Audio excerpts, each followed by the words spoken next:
Hello दोस्तों, स्वागत है आप सबका एक नई कहानी में।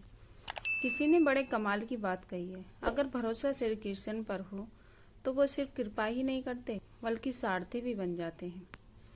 किसी ने एक छोटी सी कहानी जिसने लिखी है, वो कहते हैं कि मैं एक दिन मथुरा से ट्रेन में बैठा और जैसे ही अपने डिब्बे में अंदर घुसा तो मुझे एक बूढ़ी महिला के रोने की आवाज आई। जोर जोर से कोई रो रहा था। मुझे लगा शायद कोई बात हुई होगी, विवाद हुआ होगा, तो मैंने ज्यादा ध्यान नहीं दिया। जो ट्रेन थी वो स्टेशन छोड़ चुकी थी। हॉर्न बज चुका था। ट्रेन रवाना हो चुकी थी। लगभग 10 मिनट बीत गए थे, लेकिन वो बात जो थी रोने की वो चुप नहीं हो रही थी। तो मुझे लगा कि जाकर के देखना चाहिए क्या बात हुई। ऐसा क्या विवाद हो गया, कोई चुप नहीं हो रहा। जा करके देखा तो दरवाजे के पास एक बूढ़ी अम्मा बैठी हुई थी और रोए जा रही थी। 2-3 लोगों ने आ करके उनसे पूछा कि माँ जी क्या बात हुई, बता दो बता दो। महिला ने कोई बात ही नहीं बताई। जिन्होंने कहानी लिखी वो कहते हैं, मैंने जाकर के कोशिश की, मैया क्या हो गया, आप बताओ तो सही, बात तो बताओ। वो माताजी कुछ बता ही नहीं रही। मैं उनके पास ही बैठ गया और 5-10 मिनट तक उनसे जिद करता रहा कि बताओ बताओ क्या बात है। तो उन्होंने अपने झोले से, अपने बैग में से एक लिफाफा निकालकर मेरे हाथ में रख दिया और कहने लगी कि खुद ही देख लो। मैंने उस लिफाफे को खोला तो उसमें 4 पेड़े थे, 200 रुपए थे और एक कागज था जिसमें से इत्र की महक आ रही थी। मैंने पूछा, माँ जी ये क्या है? तो वो रोने लगी और फिर रोते रोते बताने लगी कि मैं वृंदावन बिहारी जी के मंदिर गई थी।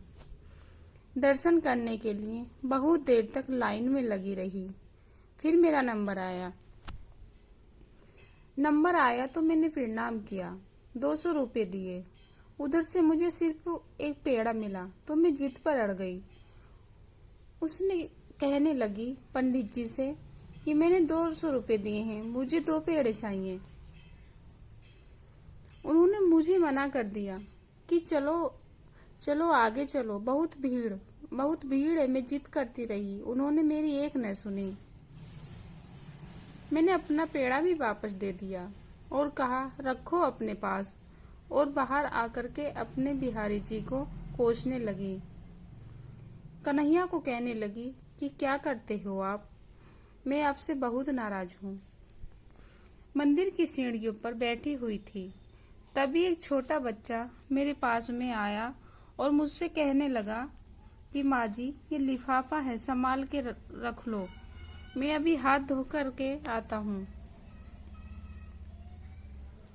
मैंने वो लिफाफा अपने पास में रख लिया। वो बच्चा हाथ धोने के लिए गया उस तरफ दिखता जाए हुए नल की तरफ, लेकिन फिर लौटकर नहीं आया, दिखाई नहीं दिया। बहुत देर तक वहां उसके इंतजार करती रही बेटा, लेकिन वो आया नहीं। मैंने जब लिफाफा खोला तो उस लिफाफे में 200 रुपए का नोट भी मिल गया, 4 पेड़े भी मिल गए और यह कागज, इसमें से इत्र की महक आ रही है। इसे खोला तो इस पर लिखा था, कितनी छोटी छोटी बातों पर मैया अपने लला से नाराज मत हुआ करो। दोस्तों, उम्मीद करती हूँ कहानी आप लोगों को पसंद आई हो, तो प्लीज वीडियो को लाइक शेयर कीजिए और हर रोज नई कहानी पढ़ने के लिए चैनल को सब्सक्राइब कीजिएगा। धन्यवाद।